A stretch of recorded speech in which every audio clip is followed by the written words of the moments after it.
건너가서 이 지역을 마케도니아라고 하고요. 고린도, 아테네가 있는 겐드레아가 있는 이 지역은 아가야 지역입니다. 아가야. 그렇게 지역은 그냥 대충 그렇게 이해하시면 돼요. 그래서 마게도니아를 설명하려고 지금 이 말씀 드린 건데요. 자, 그래서 우리가 2차 전도 여행을 언제까지 묵상하는가 하면 설날까지 묵상하세요. 설날. 이렇게 설명드리면 그날이 며칠인지는 모르지만 설날 아침에도 2차 전도 여행을 보겠구나 이렇게 생각하시면 되겠죠. 자, 그래서 이번 주 중에 묵상하시는 내용이 쭉 이제 마케도니아 환상을 보고 오늘 마케도니아로 가고 빌립보 성의 이야기를 오늘 말씀 보셨죠? 빌립보에서 오늘 빌립보에서 그 마술하는 여인들 그런 내용들을 보시는 거잖아요. 그리고 데살로니가, 베레아, 아테네, 고린도. 설날 혹시 설교를 하셔야 되는 분은 아테네에서 설교하신 바울 사도가 설교하신 사도행전 17장 말씀을 그냥 읽어주셔도 돼요. 그 설교문이니까 그대로. 그렇게 해서 아테네에서 바울 사도께서 설교하신 설날 설 바로 전에 우리가 보는 말씀이니까 그렇게 설교하시고 가족들이 읽으시면 거기서 간단히 조금만 설명해 주시면 충분히 다 이해하실 수 있는 그런 본문이니까요. 자, 그렇게 해서 고린도를 거쳐서 다시 에베소로 해서 가이사랴로 돌아왔다가 8장 22절에 가이사랴까지 오거든요. 그리고 8장 23절에 18장 22절에 그리고 18장 23절에 가이사랴에 머물다가 그리고 이제 안디옥으로 다시 돌아가는 그런 기록들이 있습니다. 이 마케도니아 선교는 땅끝까지 복음이 증거되어지는 시발점이에요. 땅끝으로 복음이 확산되어져가는 시발점이에요. 왜냐하면 아시아의 끝에서 지금으로 말하면 그 당시는 아시아, 아프리카, 아시아, 유럽으로 나눠져 있지 않은 로마의 점령지였어요. 똑같은. 그래서 로마의 점령지로서 마케도니아 주의 수도는 데살로니가였어요. 그리고 아가야 지역의 수도는 고린도였어요. 로마의 통치하에 아시아의 수도는 에베소였어요. 바울 사도가 2차 전도 여행 때 데살로니가도 고린도도 에베소도 다 다녀온다는 아주 굉장히 중요한 의미가 있어요. 각 지역의 수도를 다녀오는 것뿐만 아니라 데살로니가 전서 후서 있죠. 고린도 전서 후서 있죠. 그리고 에베소서 있죠.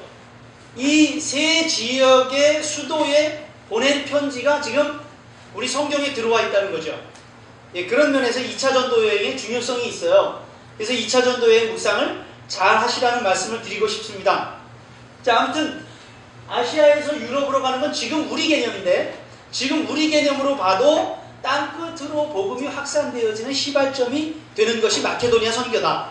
2차 전도 여행이다. 이렇게 말씀드릴 수 있습니다. 왜냐하면 복음이 에게해를 건너가서 유럽 지역으로 들어가면서 유럽 지역의 복음이 유럽의 첫 발을 딛게 되는 역사적 사건이 이 마케도니아 환상으로 건너가는 이 사건이거든요. 그래서 유럽 교회가 굉장히 크게 성장을 했고요. 그 유럽 교회는 성장할 뿐만 아니라 굉장히 성숙해서 세계 선교를 감당하는, 사실은 그 선교의 밑바탕에는 사실 세계 침략을 함으로 말미암아 세계 선교를 하게 됐지만 아무튼 세계 선교를 하게 되는 교두보가 되잖아요. 그래서 유럽은 지금까지도 우리 교회에 왔던 그 폴 선교사님, 영국의 그 폴 선교사님은 지금도 유태인 선교를 하고 그래서 여러 나라에 복음을 증거하는 일을 지금도 하고 있거든요. 그런 단체들이 근데 그 단체만 있는 게 아니라 아주 많이 유럽에 있어요. 그런데 유럽에서 더 이상 선교 자원이 나오질 않아. 선교를 자원하는 분들이 없어요. 그래서 아시아와 남미 지역에서 일어나는 선교 자원들을 유럽으로 불러와서 유럽에서 유럽에서 훈련해가지고 다시 아프리카든지 선교 불모지로 보내는 일을 유럽에서 지금도 하고 있어요. 그 시작이 어디였느냐? 그 시작이 오늘 이 본문이었다는 거죠. 그래서 마케도니아로 와서 우리를 도우라. 자, 그래서 11절 우리가 드로아에서 배 타고 사모드라게로 갔다가 그 사모드라게에서 그 섬을 지나서 네아폴리로 들어갔습니다. 이제 육지로 들어간 거예요. 네아폴리는 여기 빌립보에서 한 16km 정도 떨어져 있대요. 그래서 그 네아폴리에 갔습니다. 자, 이렇게 바울 사도의 2차 전도 여행을 하나님께서 인도하시면서 유럽 선교 계획을 이루고 계십니다. 그래서 11절에 보니까 이제 유럽에 들어갔어요. 네아폴리에. 12절. 거기서 빌립보에 이르니, 이제 육지로 들어갑니다. 항구에서 육지로 들어갔어요. 빌립보에 이르니 이는 마케도니아 지방의 첫 성이요. 이 첫이라는 것에 일자 쓰고 설명되어 있죠. 성경에. 일자 숫자가 그 주가 붙어 있고 밑에 보면 첫째 가는 성이요 이렇게 되어 있죠. 첫 번째라면 항구 도시잖아요. 네아폴리가 첫 번째 만났던 곳이잖아요. 그러나 빌립보를 첫 성이라고 되어 있는데 첫 번째 성이라는 의미보다 첫째 가는 성이다. 그렇게 큰 성이다. 그렇게 소개되어지는 거예요. 그래서 빌립보는 사실 마케도니아에서 첫 번째 가는 성, 제일 큰 성, 이렇게 보기도 합니다. 그래서 빌립보에는 사실 로마 식민지 중에 굉장히 중요한 식민지예요. 그래서 퇴역한 군인들이 그곳에 가서 살고 그 사람들은 다 시민권을 가진 그런 군인들이 사는 그런 도시였던 것입니다. 그래서 바울은 이 첫 성 빌립보에 가서 수일을 유했다 이렇게 되어 있는데 몇 주를 있었던 것 같습니다. 본문을 보면 13절 안식일에 우리가 기도할 곳이 있을까 하여 문 밖 강가에 갔다가 거기 앉아서 모인 여자들에게 말하는데, 이 말은 기도할 곳이 회당이어야 하는데 회당이 없었던 거죠. 회당이 없었단 말은 빌립보에는 아직 유대인 남자가 10명이 안 된다는 거예요. 유대인 남자는 10명이 되면 회당을 만들어요. 그런데 10명이 되지 않았기 때문에 회당이 없어서 바울 사도가 찾아간 곳이 산이었어요? 강이었어요? 어디로 갔어요?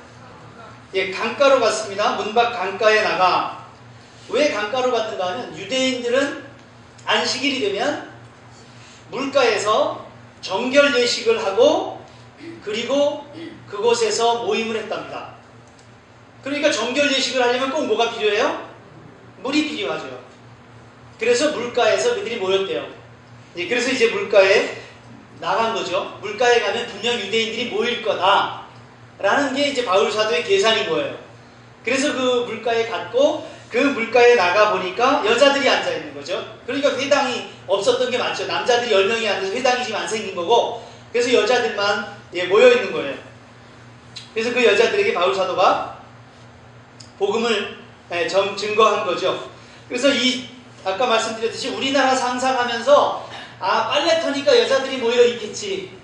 우리나라는 늘 그런 생각하잖아요. 우리나라 옛날 생각하면 빨래터에 가면 여자들이 있고 나그네 뭐 이렇게 이야기하는데 그런 상상 하시지 말고 정결 예식을 위하여 안식일이 되면 물가에 모였다라는 거죠. 그래서 물가에 모였던 것입니다. 그래서 모인 여자들에게 말합니다. 14절